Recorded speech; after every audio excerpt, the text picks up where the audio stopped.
Mkhanyakude is the northernmost of the 11th district of the KwaZulu-Natal province of South Africa. This district is home to the Tembe people. The Tembe chieftainship is the largest in South Africa, comprising the area south of the Mozambique border to Lake Sibaya and from the Indian Ocean westward to Pongolo River. In mid-February, they celebrate the annual Umthayi Marula festival, a traditional African celebration of the harvesting of the marula fruit. The marula season begins each year in mid-February and continues until May, bringing with it a celebration of the harvest of the marula fruit. An age-old tradition where all residents under the Tembe traditional leadership bring their first batch of brewed marula beer to present to the chief of the Tembe people, R30mln Tembe, who samples the first drink of the season before the whole community joins in. When we talk about the Marula Festival, we are talking about the historic thing that has been celebrated by the Tembes. We've been told that we've been in existence since 16th century, so that has been actually celebrated by our forefathers in a sense that there's no way that we can move away from it. It's actually our brand, as you'll know that each and every chieftaincy they have their own brand. I think our brand is actually more based on the Marula Festival. R30mln Tembe has seen the Umthayi festival grow from its humble beginnings many years ago. Today, nearly 30,000 people gather to celebrate the harvest of the marula fruit. We started in a number of 50 people under the tree, and then we actually grow it from that number, and then we have actually introduced to our government to say that no, we need to do something around this. Because we could see that it's not only the beer that you can actually get from the marula, there's a multi-product that you can get it from the marula. The event has grown in leaps and bounds. We were quite excited that when we began to support this event, it was just few thousands of people who used to attend these events. Today, multitudes of people, both who are coming from close and afar, come to this event. Today, with this scorching heat, we are sitting in excess of more than 30,000 people, which clearly indicates how big this event has become. The provincial government of KwaZulu-Natal has helped grow this festival into what it is today since they got involved 5 years ago. For us as the provincial government of KwaZulu-Natal, this festival is one of those key tourism events that attract many tourists, but also is a gathering that promotes cultural heritage. As a result of this, as provincial government, we have seen using this event to promote good neighborhood between ourselves and the peoples of Mozambique, as well as the peoples of the Kingdom of Swaziland. With this event, we have now been able also to promote sisterhood connectivity between the province of KwaZulu-Natal, the province of Mpumalanga, the province of Limpopo, amongst others, which clearly indicates that this event is a catalyst for not only for culture and heritage, but it's a catalyst for economic development as well. South Africa is suffering from its worst drought in decades. The KwaZulu-Natal cabinet has declared the Mkhanyakude District municipality an emergency disaster area as the drought continues to ravage the country. The drought had a major impact on this year's harvest. The drought has been one thing that has affected in a very big way. For instance, we must say that the marula yields for this year are much more lower in comparative terms compared to previous years due to drought. But nevertheless, we are so grateful that we have seen the marula and the marula festival is going, and therefore hence we believe that going to the future we should invest in resources, particularly to protect firstly our animals and our trees, but also to create an environment where their habitat is not completely changed, because we want to see them growing in the environment which is a habitat that is conducive to their environment. Yes, we are not really in a good position since we have a very bad drought, of which it was just in a country as a whole. But fortunately, we did receive just a little bit of symbolizing the today's event, and we'll make sure that whatever that we got, we'll make sure that in the near future we are not going to harvest anyway.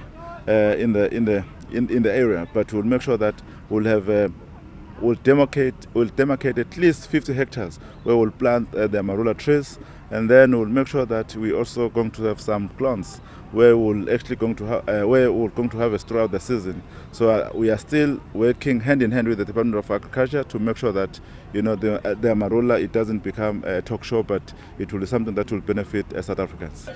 During the festivities, the government of KwaZulu-Natal officially opened Marula Processing Factory. The local community is set to benefit from the creation of hundreds of direct and indirect job opportunities that this processing factory brings with it. Well, it came about because what we then said at the time is that historically the people of KwaTembe used to have the Marula Festival, and we felt that we must take this to a higher level where we are able to add value on the Marula fruit, we are able to look at other byproducts.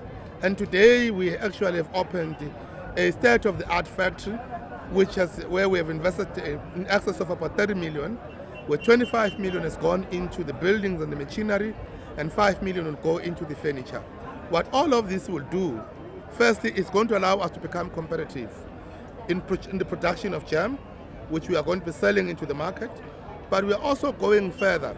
We found that there is the essential oils that comes out of what is inside the marula fruit, and therefore we are going to be using the state-of-the-art technology, which is the distillers, to be able to extract that essential oil, where the yields in terms of investment and pricing is much more competitive.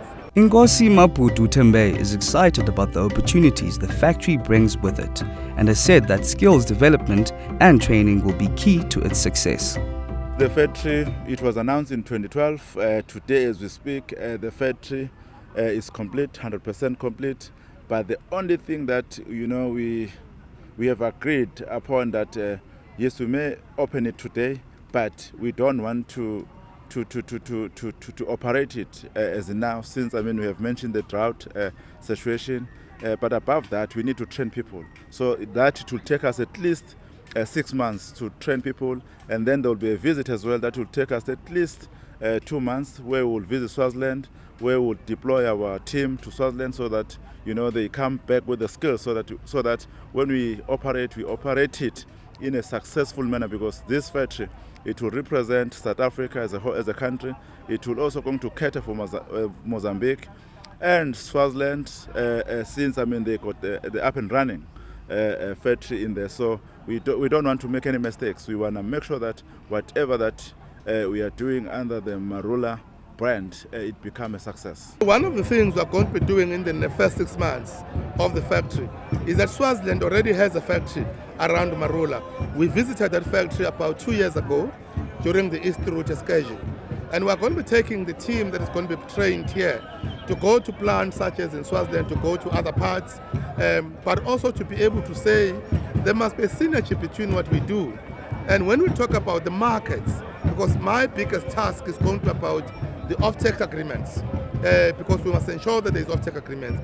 We are going to be ensuring that we also are investing heavily around the issue of skills, so that they is able to have people acquire appropriate and adequate skills.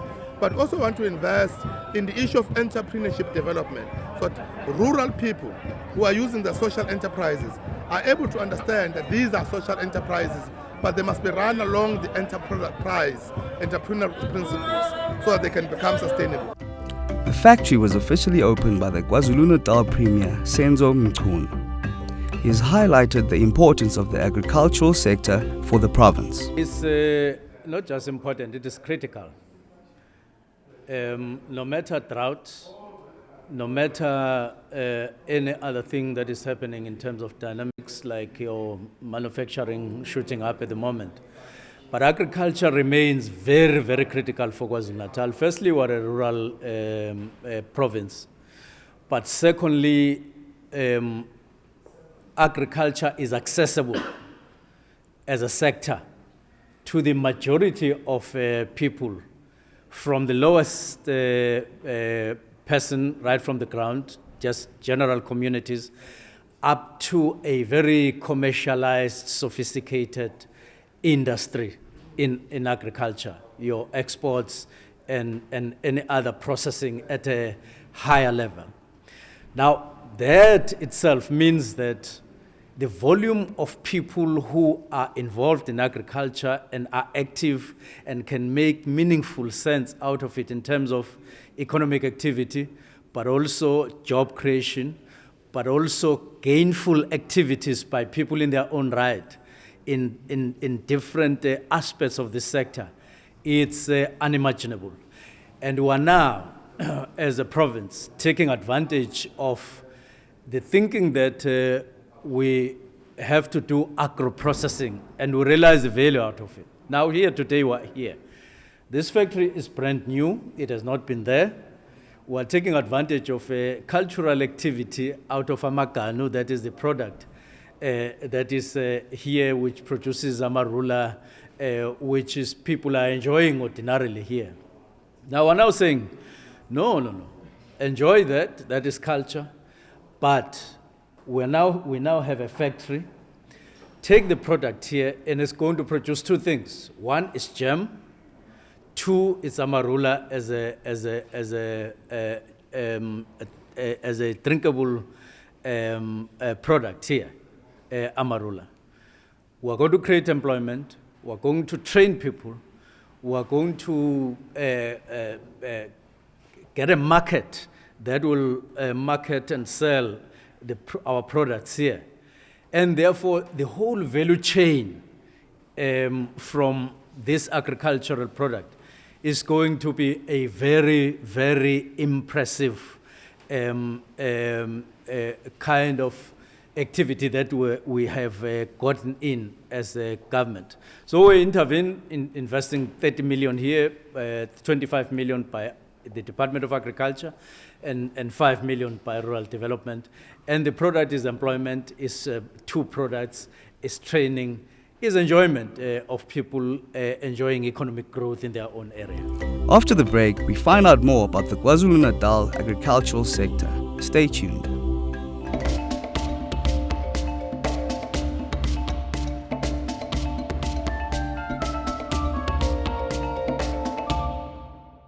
KZN. Government has identified agriculture as a major driver of economic growth. According to KwaZulu-Natal's MEC for the Provincial Department of Agriculture and Rural Development, Cyril Xaba, agriculture's contribution to the province's GDP is 6%. That number may actually appear insignificant, 6%.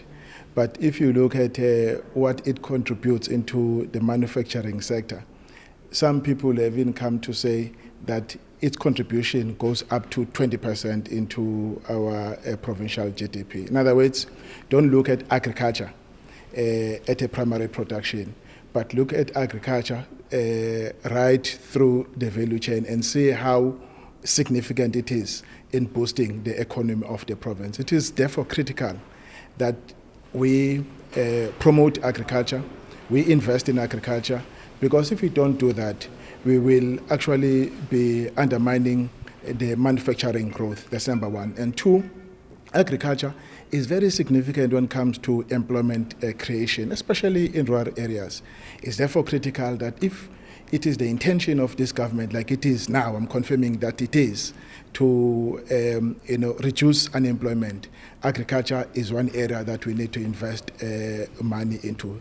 Thirdly, agriculture has in fact been instrumental, catalytic in promoting economic development in rural areas and therefore sustained rural towns. And if it declines, you'll see other economic activities associated with agriculture also going down. And of course, that would have serious implications on the economy of the rural town and also employment in the area. Therefore, it's critical that we sustain agriculture to promote economic development in rural areas, create jobs, and improve the livelihood of our people in the rural areas. MEC Xaba stated that agro-processing, where agricultural products can be processed, will add value and bring more revenue into the area. If you look at what we are doing now, it's investment in technology, because the land that is producing is not increasing, and yet the population is ever increasing. And it means that the production on the land must keep up with the ever increasing production. It therefore becomes critical that we invest in technology such as this, so as to improve production on the land and ensure that there is sustainable agriculture, and that's one part. And on the other hand, agro-processing value adding is very critical, because it has a multiplier effect. The money you put in primary production ends up multiplying throughout the value chain, creating income for the community. And when there is income in the community, there are other activities that spring out of such activity. So it's therefore critical that we invest in technology, we invest in agro-processing facility to sustain agriculture, so that we add value, we beneficiate, we don't export, that's the way, we don't export raw material out of this area and rob the community of potential jobs and potential economic activities in the area. So that's the reason why we're excited about it. A structure like this, you will find it in urban areas, in towns and cities. Look where we are. We are in the deep rural area, and you'll find a world-class facility. For us to supply the capital inputs, which is the raw material, into the plant, you can't collect that solely within the KwaZulu and within Mkhanyakude District. We must collect it throughout KwaZulu-Natal. We must also use some of our provinces, such as Limpopo and Mpumalanga, to collect, but we must also use our neighbors in Swaziland and Mozambique for them to supply. So we must establish centers where cooperatives can then collect these marula fruits, be able to wear them, but also benefit. But it then actually ensures that there is a bond of relationship between these respective communities by using one common fruit, which is a natural heritage, which is the marula fruit. When we talk these three tripartite countries, South Africa, Mozambique and Swaziland, before the fence, we were one family. But the fence, it actually cut us into three, in a sense that when you go to Mozambique, it's where you'll see the biggest Tembe community, because there's a place called KwaZulu that is simply say that this place is belong to KwaZulu. We are still interacting with those communities there. As we speak right now, we got some people who are from there, a bigger delegation that is from the government. We got some Amakoses or chiefs that are from there. There are also the Tembes. They pay tribute to me, as one of the bigger house among these other houses that are in Mozambique. The Umthayi Festival has become a major tourist attraction, with visitors from neighboring countries joining in on the celebrations. Mozambique and Swaziland celebrate similar festivals over the same period.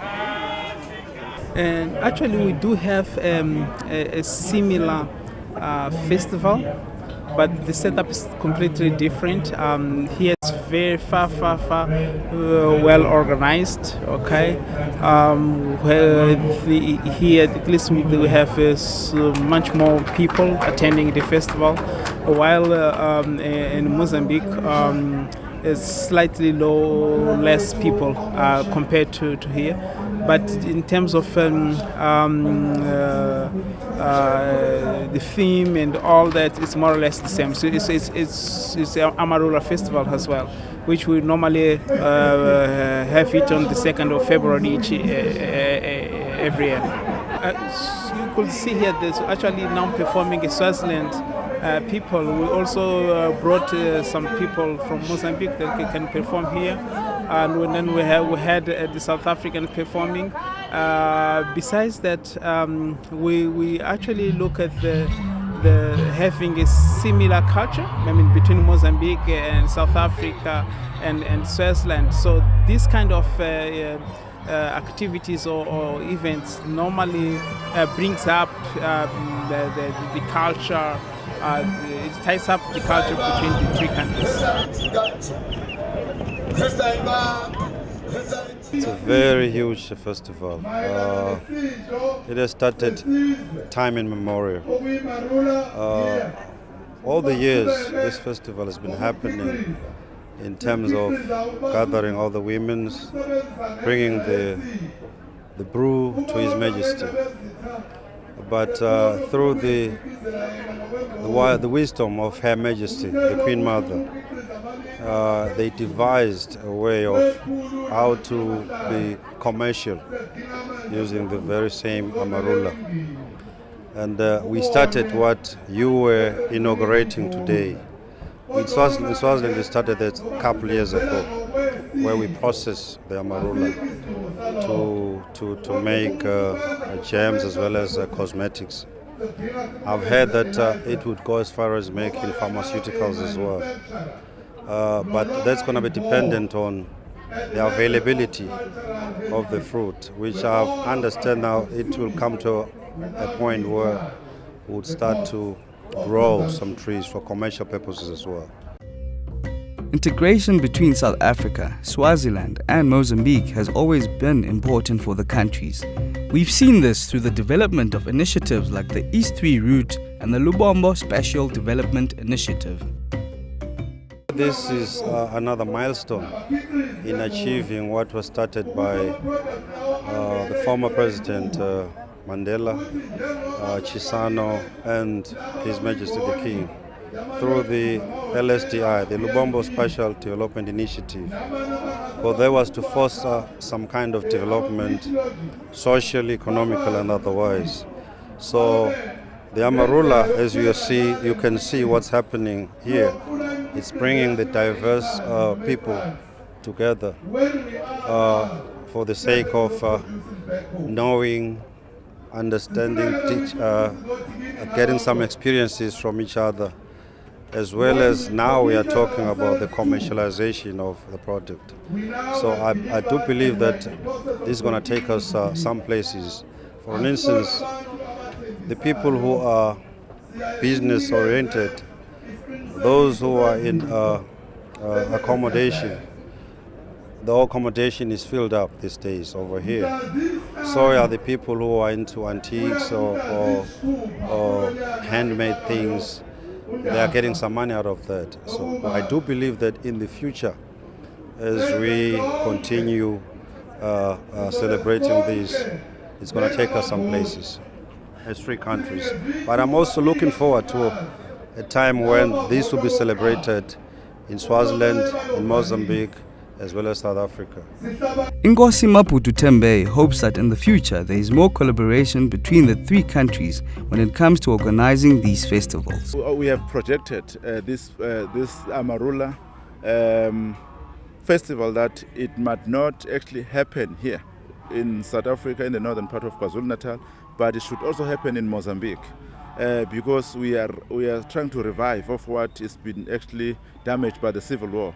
We also want to make sure that in Swaziland we are also hosting such a big event as this. That it was actually communicated with these three MECs, the MEC Mkhanyakude and the MEC from in Mozambique and the MEC from Swaziland, that we have to make sure that when the date has been announced, to celebrate the Marula here in South Africa, we must all come together and we celebrate it together. And then after that, they announce the date to celebrate it in Mozambique, and then we all go there so that we can also promote the tourism and other products that they need to be promoted.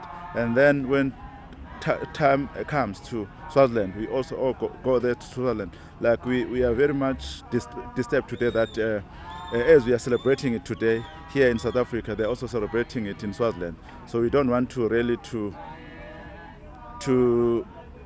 fail to witness one of these events.